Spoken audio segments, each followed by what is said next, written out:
We're driven by the search for better. But when it comes to hiring, the best way to search for a candidate isn't to search at all. Don't search, match with Indeed. Indeed is your matching and hiring platform with over 350 million global monthly visitors, according to Indeed data, and a matching engine that helps you find quality candidates fast. Ditch the busy work. Use Indeed for scheduling, screening, and messaging so you can connect with candidates faster. Leveraging over 140 million qualifications and preferences every day, Indeed's matching engine is constantly learning from your preferences, so the more you use Indeed, the better it gets. Join more than 3.5 million businesses worldwide that use Indeed to hire great talent fast. And listeners of this show will get a $75 sponsored job credit to get your jobs more visibility at Indeed.com/Blue Wire. Just go to Indeed.com/Blue Wire right now and support our show by saying that you heard about Indeed on this podcast. That's Indeed.com/Blue Wire. Terms and conditions apply. Need to hire? You need Indeed.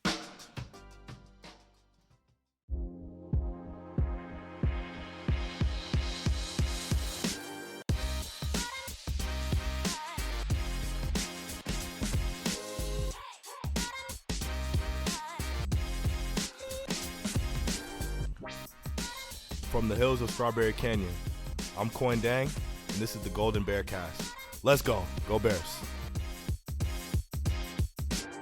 And welcome back to another episode of the Golden Bear Cast, a part of the Blue Wire Podcast Network.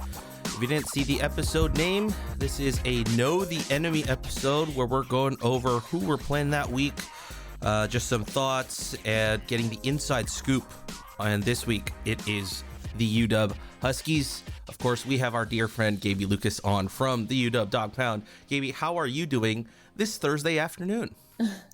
I'm doing good because I have a kitten next to me who's trying to attack my hand, and because it's unrelated to football, but it's the first ever day of the first ever Seattle Kraken training camp. So it's just a new shiny toy, but and I'm also doing better than I was a week ago from today. Just if we're thinking UW football shenanigans, so overall could be worse.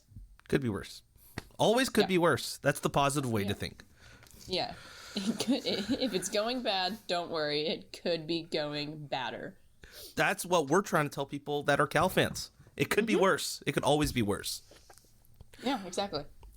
But we're gonna talk about some UW football. So I'm gonna dive right into it. All right. Yep.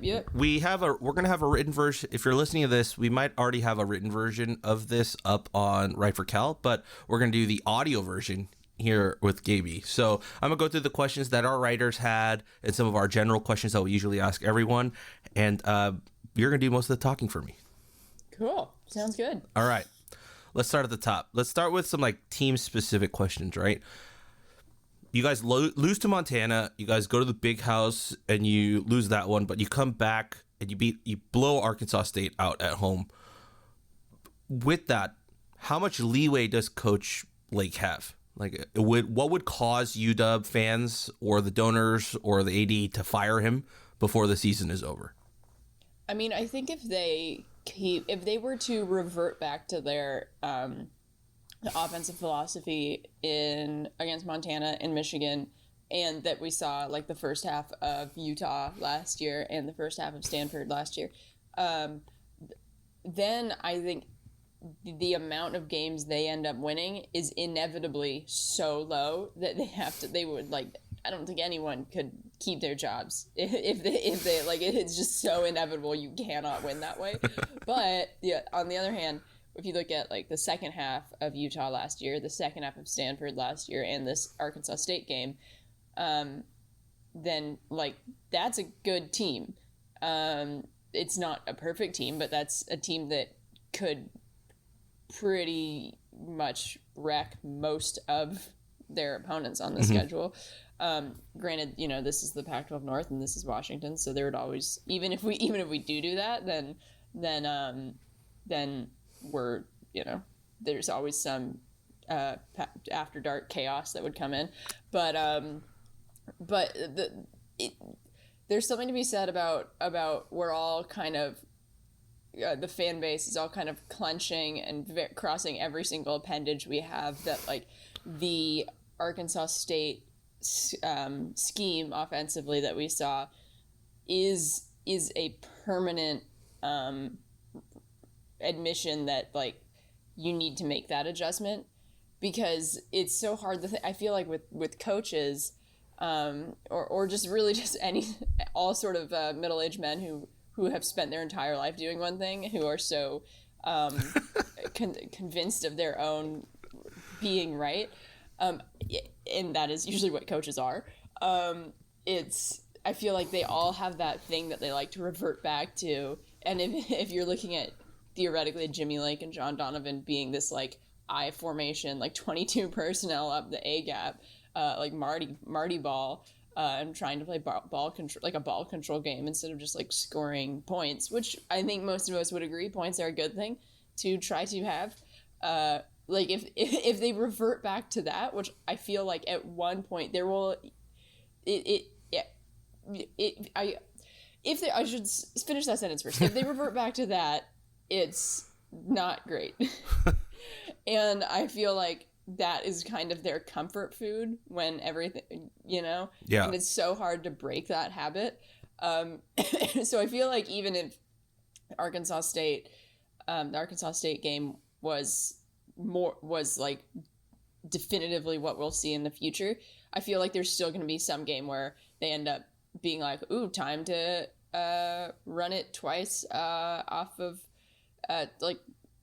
21 personnel or 22 in the A gap for like an entire 3 quarters, and then be like, oh shit, we're behind 28-3. Maybe we should start running it out of run friendly packages and also giving Dylan Morris more opportunities, so that every throw isn't life or death. And then it'll be like too late. It's like the Stanford game last year. But I also think there's something to be said about, like, obviously Arkansas State, it would be insane to not recognize that Washington has a huge talent advantage over them. Mm-hmm. But if they played the same scheme that they played against Montana and Michigan, it would have looked, they still probably would have won just based off pure talent, but it would have looked way, way different. So I'm just saying that now. I assume that was one of your questions. Yeah. If not, I'm just saying that now. Yeah, it was definitely a combination of the two, because I really can't emphasize enough that it was a departure in many ways from the first 2 games of the season, which sucked. I think we both can at least. I put out a meme the other day on our Twitter handle where it's like, it's Payne and UW fans and Cal fans, a little handshake after 2 games. Yeah, pretty much. Yeah, game recognizes game. Yeah, exactly. But we talk about the offense. You talked a little bit about Dylan Morris. How confident are you in Dylan Morris, and do you expect Sam Heward to maybe push for the starting job at some point? Maybe not this year, but maybe this coming off season. Yeah, I'm quite confident in Dylan Morris as long as the coaches, called the correct way to call a game. Where we've seen Dylan Morris not play his best is when like against at the beginning of, again, back to that Utah game, where they're just not giving him enough reps for so that each pass attempt he has is like, it is the one, like it turns into not like a life or death thing, but for lack of better words, obviously we're never going to be an air raid offense. I don't want us to be an air raid offense. But you have to give your quarterback a certain amount of reps just so that he can just like play. If you split his pass attempts in half, like every single attempt matters that much more. And that was really the only time where we've seen him really press. And that was when he threw like 3 interceptions against Utah and all that. Against Montana, he looked pretty bad. But for what it's worth, everybody looked bad. And I talked about this in my Montana defensive preview, that like Montana's, despite their having a huge talent disadvantage over Washington, the way that their front 6 works, they mostly run a 3-3-5. And the way that their front 6 works and they've all played together for so long, and the way that they disguise pressure and can just bring it from any which direction. It kind of, back to hockey, it reminds me of when you watch like a hockey line that's played together for years and years and years, the way that they move so fluidly, and especially because we had a new left guard who took over the starting spot in the offseason, who beat out the incumbent starter, and I looked at that and was like, oh, this might suck. And it did, and Dylan Morris looked by far the worst he has in his career was against Montana, ironically, because of that. Regarding your second question, I don't think there's any scenario where Sam Heward, I mean, I think Dylan Morris would have to get hurt for Sam Heward to come in, or he would, if the coaching staff reverted back to that garbage play calling, which, and I say that as somebody who really hates it when people go, oh, the play calling, because it's such a oftentimes really naive way of looking at things. Yeah. But I think the only way Sam Heward gets in is if Dylan Morris ends up the scapegoat for garbage offensive philosophy. Yeah. I mean, I shouldn't say the scapegoat, because in those scenarios, like, everyone will also be pointing at Jimmy Lake and John Donovan like they did the first two games. But in that scenario, then Sam Heward will come in and also suck. Yeah. Maybe in the off season he could. In the off season, I think it depends on how Morris does this year, in general. But it kind of in the same way that when you guys had Ross Bowers and he had been the incumbent for 2 years. Yep. But I think it could go either way of Morris really clinching it based on the rest of this year, or Heward coming out and fulfilling his potential earlier rather than later. But I think if Heward were to beat him out, that would say a lot about Heward in the offseason. In the offseason, of course. Yeah, I think that's fair enough. I think that's the same thing with Cal fans that want to see the backup, because they don't think Chase was doing a good job, and he started launching deep balls and completing them, and now no one's really talking about him anymore. So yeah, it kind of goes both ways. Yeah, and I should also add, I think one thing that's really great about Morris, I mean, he's more physically talented than he gets credit for, just because he's more diminutive than not. He's like 6 feet, maybe 6'1". But he has way more poise and awareness, and kind of toughness than Jake Browning and Jacob Eason had. So there's like one specific moment during his first start last year where he started kind of running sideways and backwards a little bit away from the pass rush.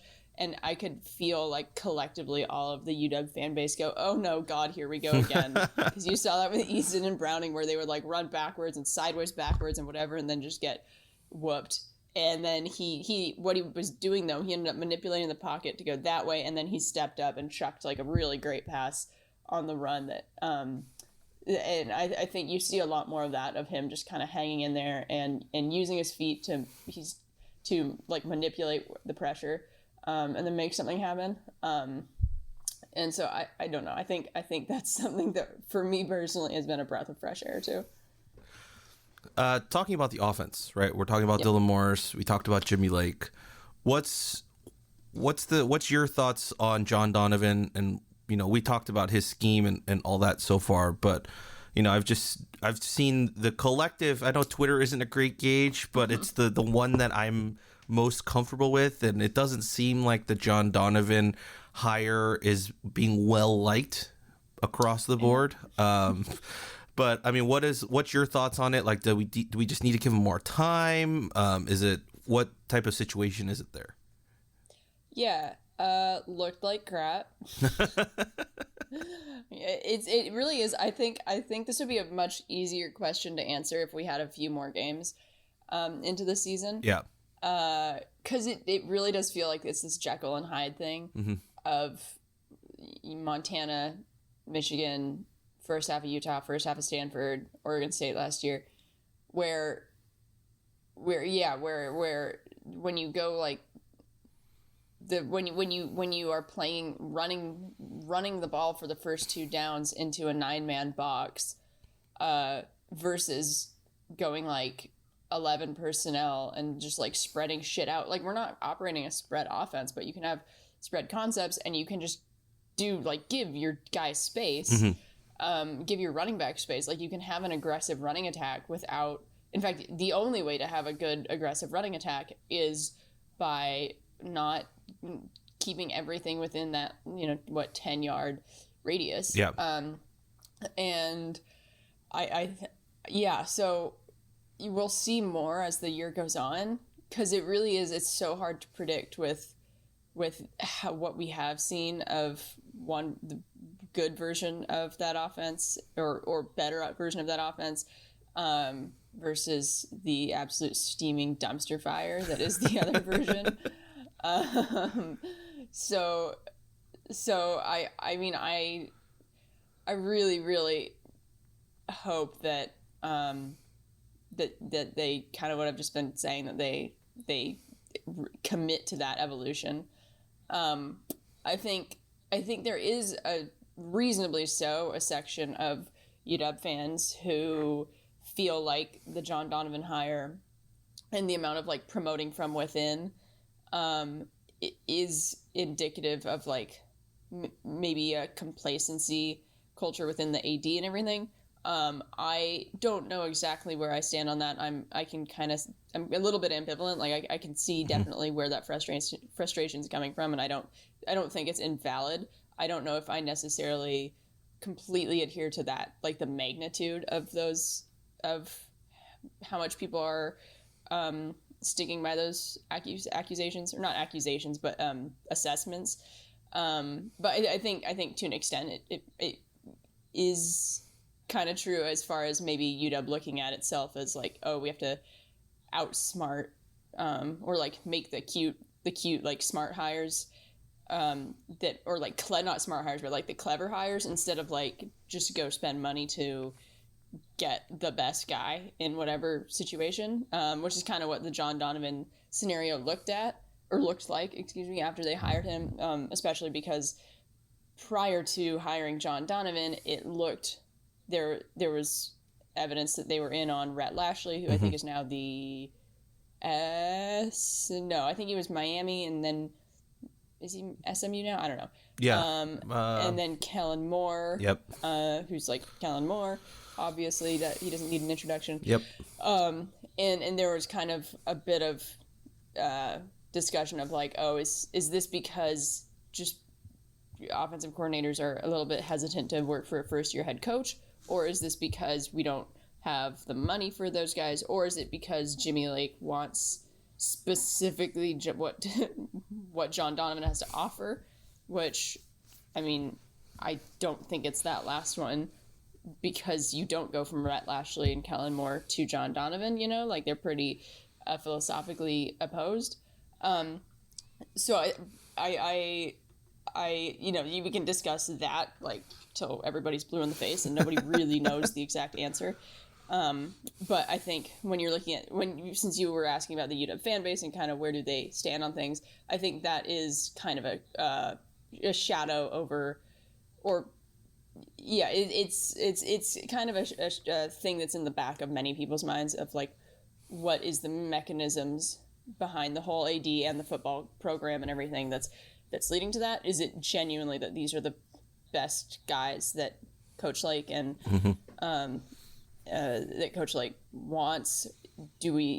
Are we not being like, do we have the financial, is there like a financial conservatism kind of behind all that? And, I don't think any of us really know the answers, but there's like things that you can kind of infer and figure out, and maybe you're right or wrong, who knows? But yeah, that's definitely not a thing with portion of the UW fan base right now. We're driven by the search for better, but when it comes to hiring, the best way to search for a candidate isn't to search at all. Don't search, match with Indeed. Indeed is your matching and hiring platform with over 350 million global monthly visitors, according to Indeed data, and a matching engine that helps you find quality candidates fast. Ditch the busy work. Use Indeed for scheduling, screening, and messaging so you can connect with candidates faster. Leveraging over 140 million qualifications and preferences every day, Indeed's matching engine is constantly learning from your preferences, so the more you use Indeed, the better it gets. Join more than 3.5 million businesses worldwide that use Indeed to hire great talent fast. And listeners of this show will get a $75 sponsored job credit to get your jobs more visibility at Indeed.com/Blue Wire. Just go to Indeed.com/Blue Wire right now and support our show by saying that you heard about Indeed on this podcast. That's Indeed.com/Blue Wire. Terms and conditions apply. Need to hire? You need Indeed. Got it. All right. Yep. The last big name question that I think a lot of us would like to know is when do you expect ZTF to return? Because I know the whole thing is like he's not out for the year, but he's like not ready yet. Like, do you guys realistically, do you think he'll be back to play for you guys this season? I mean, he and Jimmy Lake have both said like explicitly that he's coming back this year. Like, multiple times they've been explicit about it. Originally the timeline was for his Achilles was like the earliest he would come back, I think was like early November. Yeah. But there's such a wide variety of like on that timeline. I think it's like 6 to 12 months or 10 months for an Achilles. So, you know, but I have no idea further than that. I would like him back now because he's awesome. He's so much fun to watch. But yeah, I have no idea. I selfishly, I hope it's sooner rather than later, but with the caveat of like without rushing him back, because the absolute worst thing would be rushing him back from injury and then you know, something else worse happening. But he has addressed that fear actually, like on Twitter and stuff. He's mentioned a couple times like, hey guys, UW fans who are worrying about this, because I think people were kind of in his mentions of like, don't rush your recovery. And he was like, guys, me and my medical team, like, we know what we're doing. So I hope he's right, and I hope he comes back yesterday. But yeah, who knows? Yeah, who knows? All right. We talked about all the specific stuff. We have our normal set of questions that we usually ask the opponents and their opponent podcasters and writers when they come on. So let's start at the top. Which player on offense should Cal fans know about? I think right now, besides Kate Otten, who is a beast, yes, and Dylan Morris loves him, I would go with Jalen McMillan. If Rome Odunze weren't injured, I would put him up there too. In fact, I would probably put him there first. But yeah, J-Mac I think he had like 176 yards receiving or something last week. He was injured for the first game. He was like he had like thumb surgery or something. He was injured then. He like suited up and played like 5 snaps or 10 snaps or something against Michigan, but he was effectively a decoy. They didn't I don't think they targeted him. They might have given him like a jet sweep once. But he kicked butt last game, which again, asterisk talent advantage, but that's in line with what we knew we were getting with him as a recruit. Like he was he was a big time recruit, and like a kind of a good route runner, like a really fluid route runner. He's a tall target who's also really fast. So he's between that footwork and how fluid it is and his just straight line speed. He's definitely a deep threat. And then we also, like last year, he actually, this sounds bonkers to say, and I think a lot of UW fans would kind of double take at this. Last season, he only had 1 catch for, I want to say like 16 yards, but he was like this close on not many, but like a handful of deep shots that would have been like I don't know, like 60-yard completions. So I think because we felt like we saw him so often that he was actually more active.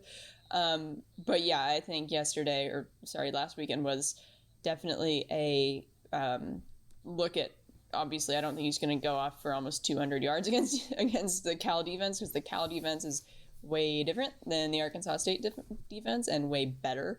But he's definitely going to be, I think, the primary yardage. I think he'll probably have more yards than anyone else if Cal doesn't play their cards right. Yeah, and we've struggled against wide receivers in the passing game over the last 3 weeks. So, there's that. That's such a bonkers sentence to me when I think of Cal defense. Considering the last 3 years, yeah, absolutely. Mm-hmm. All right, we pivot to the defense. Which player on the UW defense should Cal fans know about?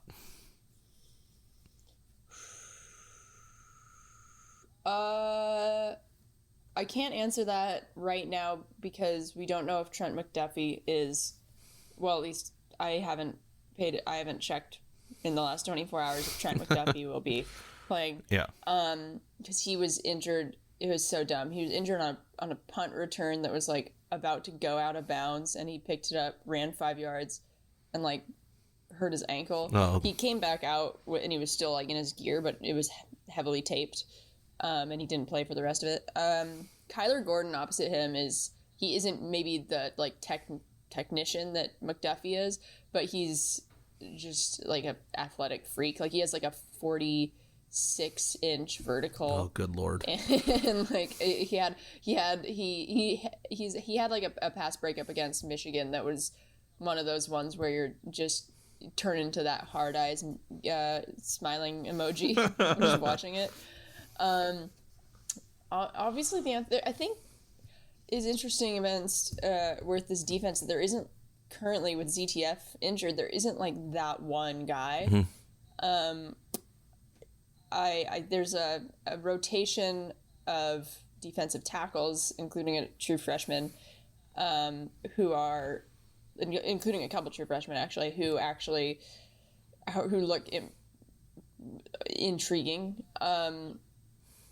And Eddie Lefoscio, who was held out, or he played last weekend, but only like 5 snaps or something, at inside linebacker. And I think him only barely playing was more precautionary than anything else, so he'll probably be a full go for you guys. I guess you could point to him simply as kind of one of the leaders of the defense, and a bright spot at a unit that has been mediocre the last few years.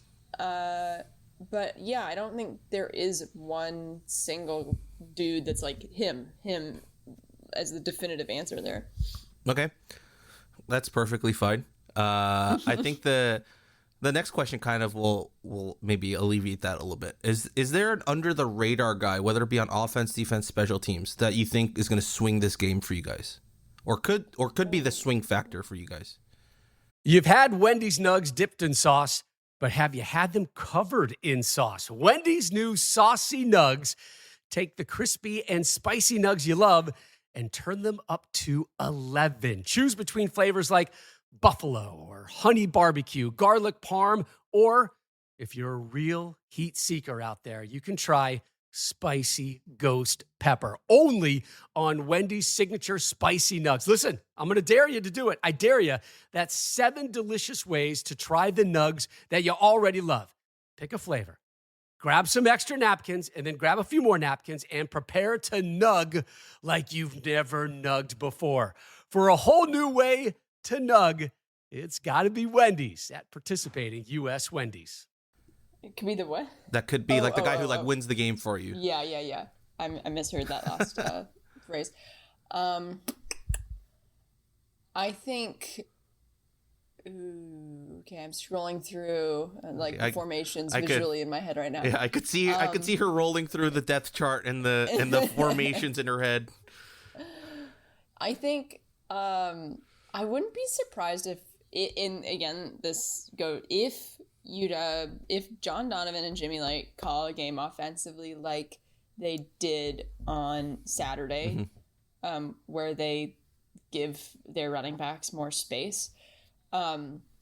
I wouldn't be shocked if Sean McGrew has has a good game. He didn't play against Montana or Michigan, and people were starting to kind of be like, "What the actual fuck?"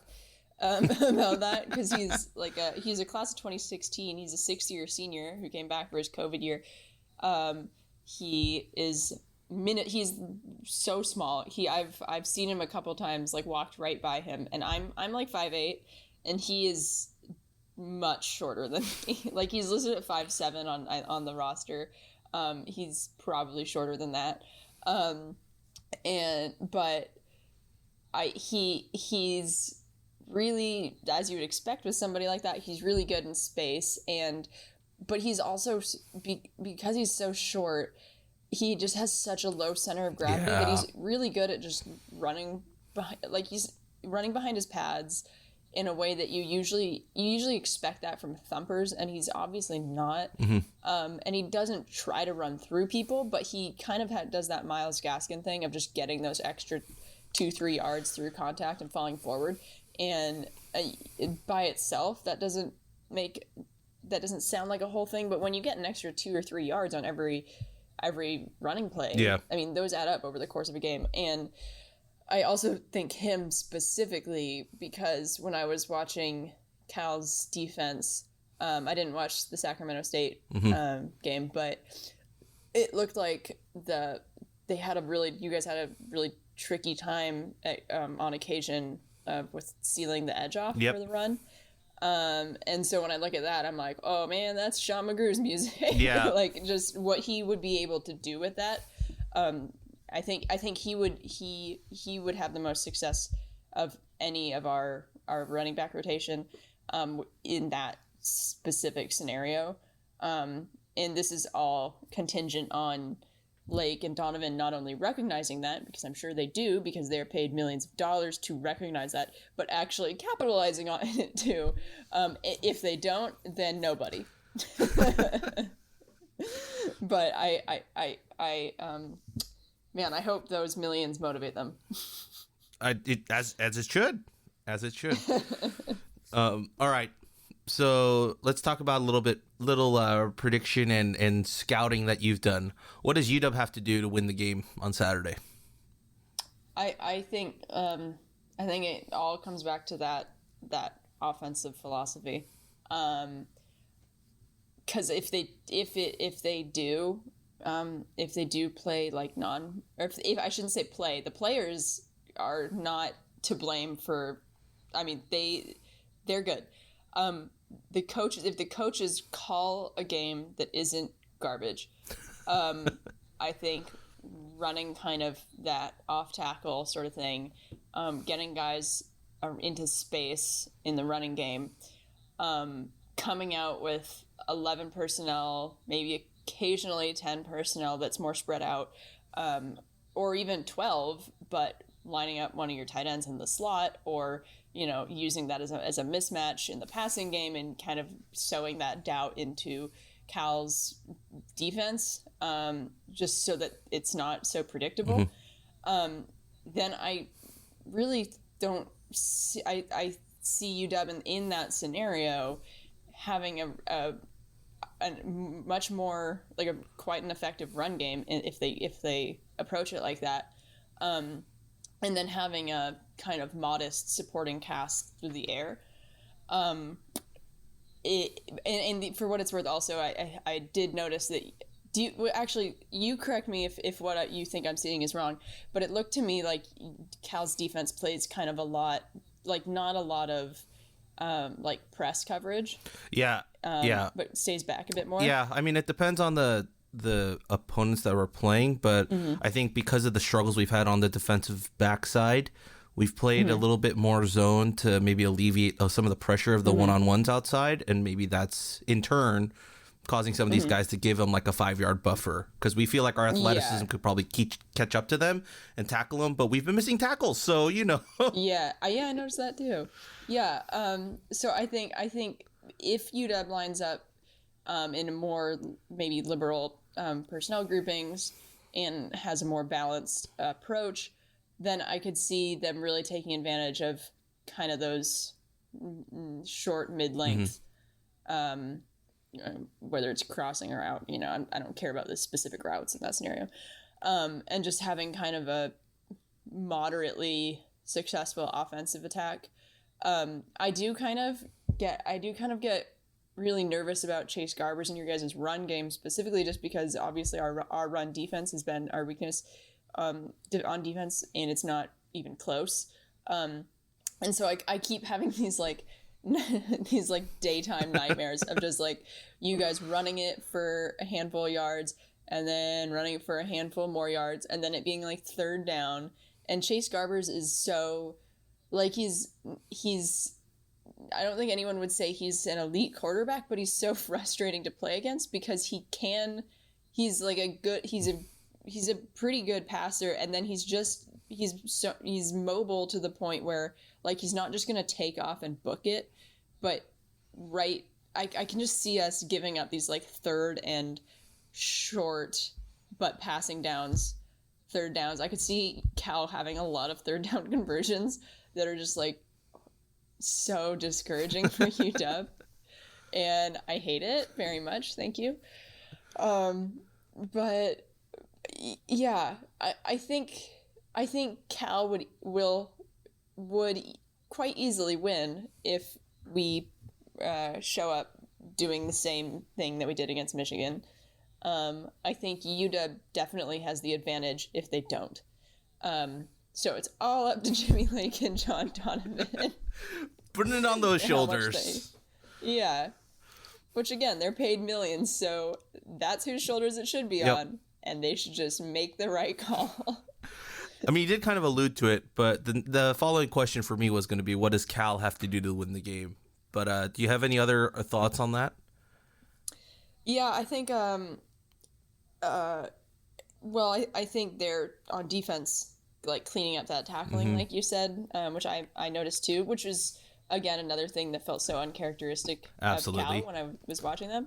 Because your guys' defense ever since Wilcox got there is very similar to ours, and the last couple of years has been, I don't know statistically if they've been better, but the eye test wise, like they've looked better in many ways.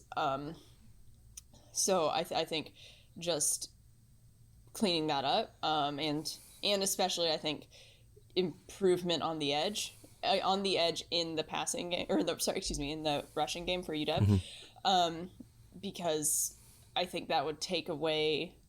I think if you guys can seal the edge better against the running game, I could see then John Donovan and Jimmy Lake in that scenario where they try to attack that first. I could see them then like getting all bread and butter panicky and just going back to like boring 22 personnel, a gap, pass for 4 yards, punt. So I think defensively for Cal, that's what I look at.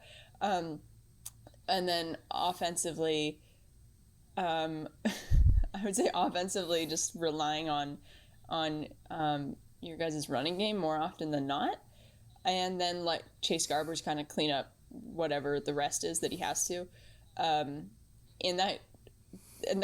for what it's worth, that's the other thing why on offense I want to see Lake and Donovan call that more liberal, more open philosophy, just because that also will force Cal to have more urgency on offense, and when they do that and have to throw and all that instead of just marching down the field in a 8-minute possession, then UW's defense can play more efficiently too and play more to their game. So yeah, I those are kind of on my mind as the primary things for if you're Cal. All right. Yeah. We talked about what UW needs to do, what Cal needs to do, but from your perspective, how is this game going to turn out?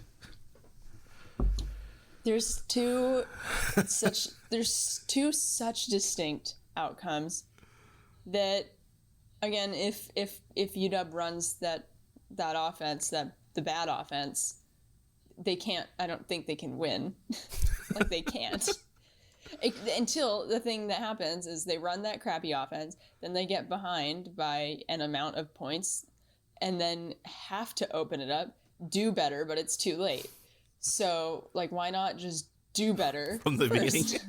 because it's primarily not execution. I mean, they do execute that bad offense worse too, just because it's harder to execute because you have like all but 5 players in this box, like all but 5 players on offense and defense. Yep. So it's like, of course you can't execute that very well because it's fucking pandemonium. Yep. Pandemonium in like the Oklahoma drill. Good Lord. So, I mean, I guess I could see if they start out with that and then realize, oh, right, this is shit.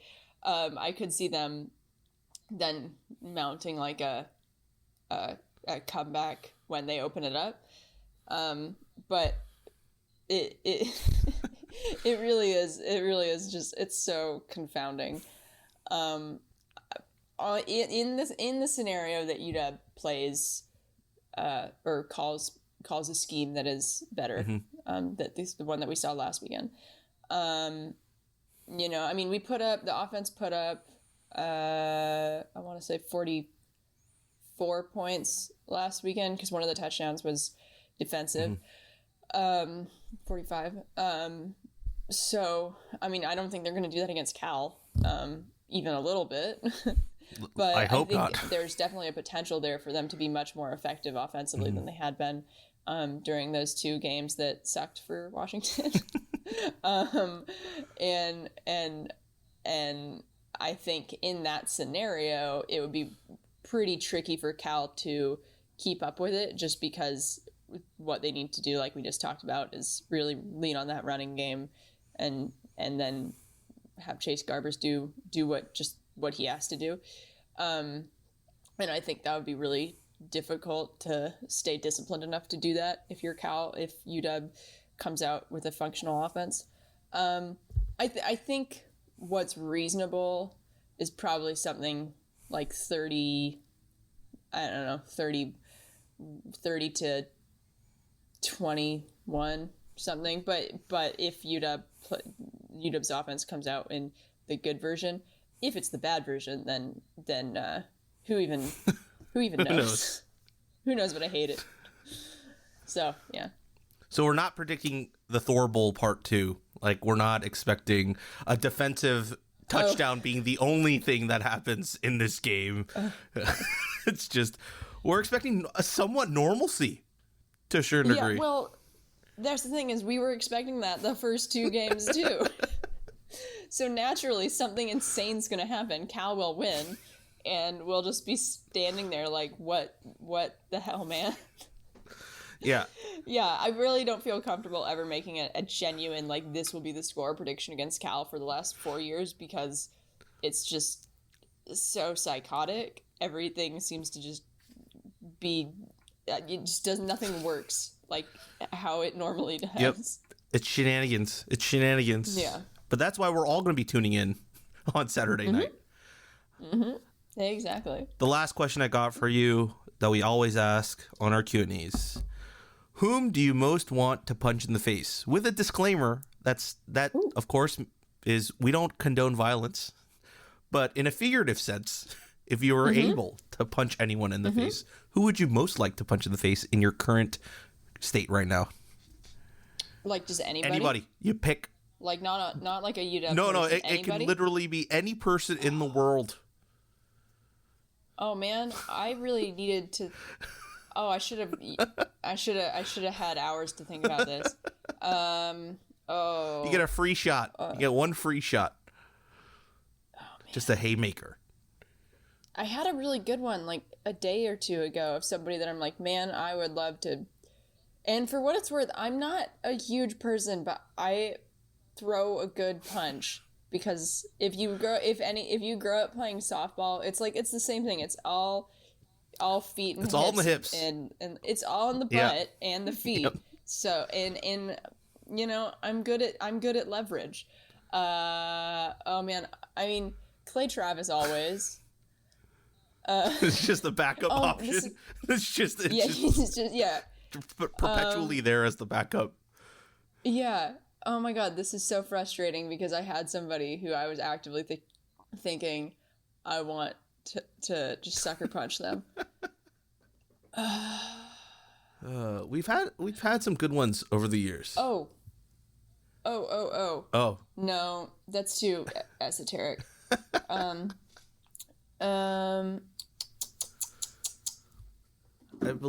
well, Nick Rolovich, frankly. Sure, why not? Yeah. And it's one thing to be like, I don't know. I mean, obviously everyone should get vaccinated, but if it were just him being like, I don't know, if it weren't him being such a freaking assholey, obtuse douchebag about it, then maybe I would like dislike him but not want to punch him. Yeah. But it's like that and everything about how he functions.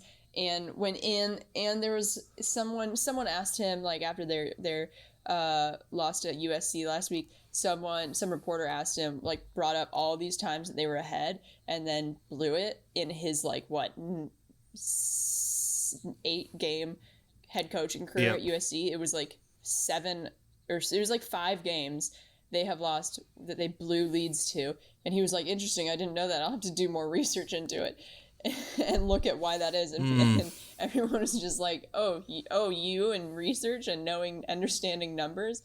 But between that and him being asked to that one player last year about, like, you know, giving a shit about basic human decency, and like a lot of the implications for him just being a shithead and about how he runs his program and how he views just like people. So yeah, let's go with him. Why not? And to think I liked him when he was in Hawaii. Same here. I don't think he was like, I mean, he wasn't cool then either, obviously, but I thought he was. I think most people thought he was. Yeah. I think that's a good choice. I'm very curious now, like, with that whole situation with him and the vaccination and all that, like how it's going to play out when he visits the city of Berkeley in 2 weeks. Because like we have one of the strictest public health departments in the state, and it's like, how is he going to step onto the city? And it's going to be weird. It's going to be very weird. Yeah. Yeah. Well, he's just been such a arrogant dickhead about it, but not about that, about everything. Yeah. Like everything he could possibly be an arrogant brat about. Yeah. He has been. I don't think there's a single like damage control like firm that would be willing to take on this case, because there's so many things to cover. It's so much, and people want. I mentioned something in like a 30-day countdown article that we do about it. I had the topic like, which Pac-12 coach would you want to get a beer with or something, and I wrote down Nick Rolovich and was like, no, you know what? Knowing he's unvaccinated, I don't want to sit down. I don't want to sit down like with him, because when you have a beer with somebody, you're within their mouth vapor distance. Yep. And then somebody immediately commented and was like, he just has his own opinion. You need people like that who stand up for it. And I was like, great. Well, I have permanent lung scarring and asthma from when I got pneumonia. So that's his opinion. And my opinion is that I don't have to spend time in his physical vicinity. But it frustrates me when people look at it as just like, it's just like it's like you don't like him because he's not vaccinated. And like, sure, I don't like him because he's not vaccinated. And so he's like willfully putting people in harm's way for a scam. But more than that, it's the fact that he's just like showed time and time again, over and over and over, a pattern of just being a total arrogant shithead. Yep. And this is just one example of that. But by itself, you know, by itself it's one thing, but everything all together, like, you're just an ass. So, yeah, that's that. That's it. Anyways, all my Coug family and friends, everybody I know, regardless of political, which it shouldn't be a political thing, but regardless of views, wants Nick Rolovich fired. Because I know a lot of Cougs, and they all hate him. Not great when you're the highest paid employee in the state, and basically half the state doesn't like you. So, oh, more than half. More than half. Okay, more than half. At least half don't like him because he's a Cougar. Yeah. And the majority of the Cougs don't like him because he's an ass who sucks as a head coach. If you're going to be an ass, at least be good. Right. You have that masking for you. That's the barrier. That's the moat between you and the angry mob, is that you have wins. Well, Yeah. Well, we're going to So- punch Nick Rolovich, figuratively. Yeah.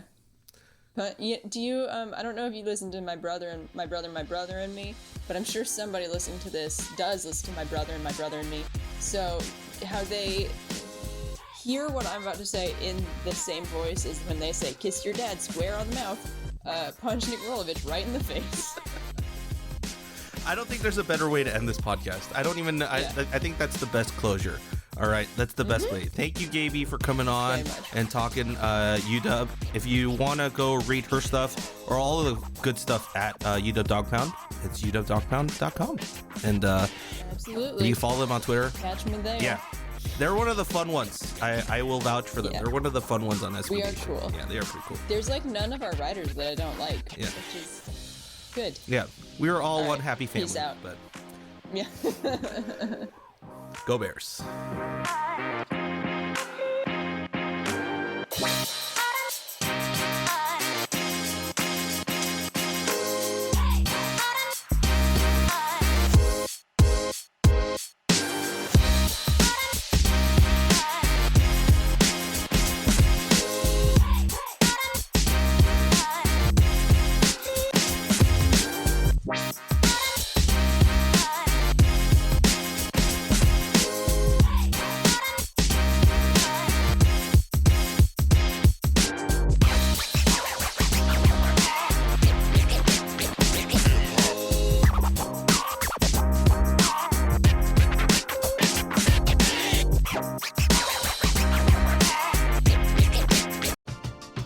We're driven by the search for better. But when it comes to hiring, the best way to search for a candidate isn't to search at all.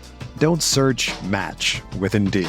Indeed is your matching and hiring platform with over 350 million global monthly visitors, according to Indeed data, and a matching engine that helps you find quality candidates fast. Ditch the busy work. Use Indeed for scheduling, screening, and messaging so you can connect with candidates faster. Leveraging over 140 million qualifications and preferences every day, Indeed's matching engine is constantly learning from your preferences, so the more you use Indeed, the better it gets. Join more than 3.5 million businesses worldwide that use Indeed to hire great talent fast. And listeners of this show will get a $75 sponsored job credit to get your jobs more visibility at Indeed.com/Blue Wire. Just go to Indeed.com/Blue Wire right now and support our show by saying that you heard about Indeed on this podcast. That's Indeed.com/Blue Wire. Terms and conditions apply. Need to hire? You need Indeed.